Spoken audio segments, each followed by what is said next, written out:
Actually Indian air force ना एक dilemma से गुजर रही है पिछले कई डेकेड से, और वो है एजिंग एयरक्राफ्ट फ्लीट। फरवरी 2025 में Indian air chief marshal AP Singh ने बयान दिया था, technology delayed is technology denied.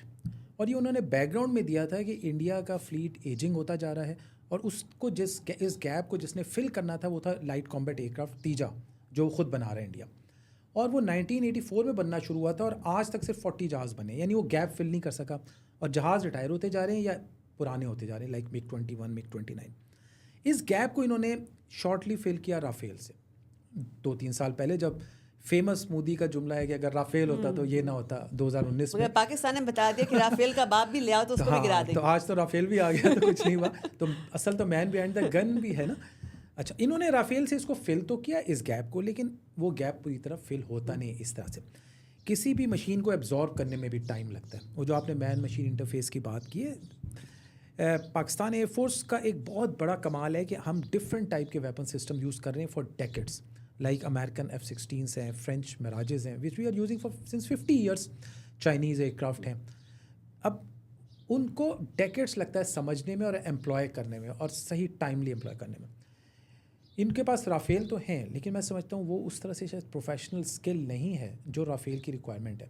जो मैन टेक नेक्सस कहते हैं ना हम, माइंड टेक नेक्सस, कि टेक्नोलॉजी को कंट्रोल करने के लिए माइंड भी उसी तरह का और जो शार्प भी और बहुत प्रैक्टिस के साथ होना चाहिए, प्रॉब्ली वो उस तरह से रेडी नहीं थे।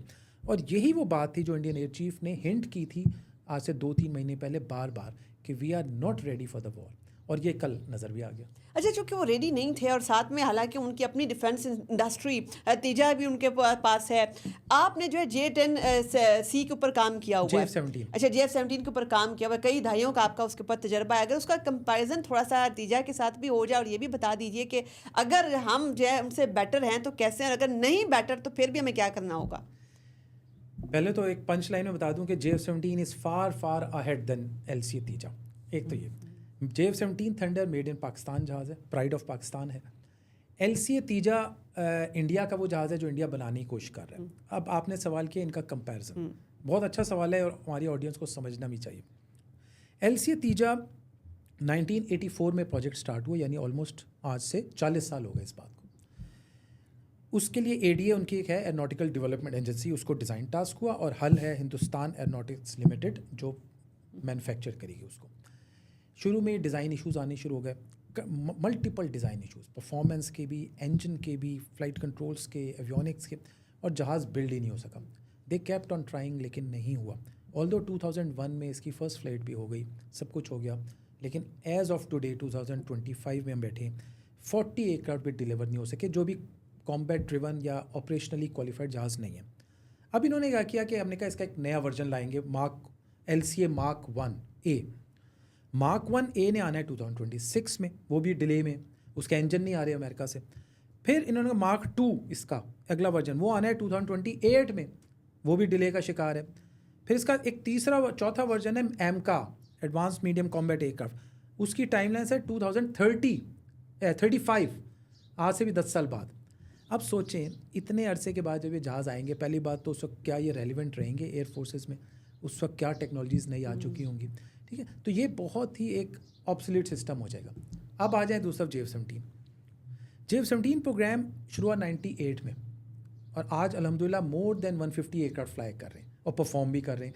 2019 में परफॉर्म किया, कल भी परफॉर्म किया, नहीं ऑपरेशनली बैटल हार्डन एयरक्राफ्ट हो चुका है वो। 2003 में इसकी फ़र्स्ट फ्लाइट हुई। 2007 23 मार्च 2007 वो दिन था जिसमें फ़र्स्ट टाइम ये पाकिस्तान की एयर में उड़ा था, और 23 मार्च की परेड में इसने एरोबेटिक्स दिखाए थे JF-17 थंडर ने।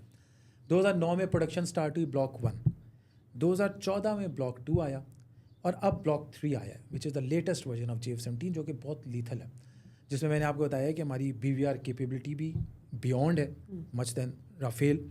उसमें ईसा रेडार है, which is a very effective radar, internal EW है, और इफेक्टिव वेपन्स हैं। PL-15 भी उस पर लग सकता है जी, क्योंकि उसका भी बहुत चर्चा है ना। असल PL-15 हर तरफ आपको PL-15 की बात होती नजर आ रही है। यही वो BVR है जो एक्चुअली एज दे रहा है हमें ना।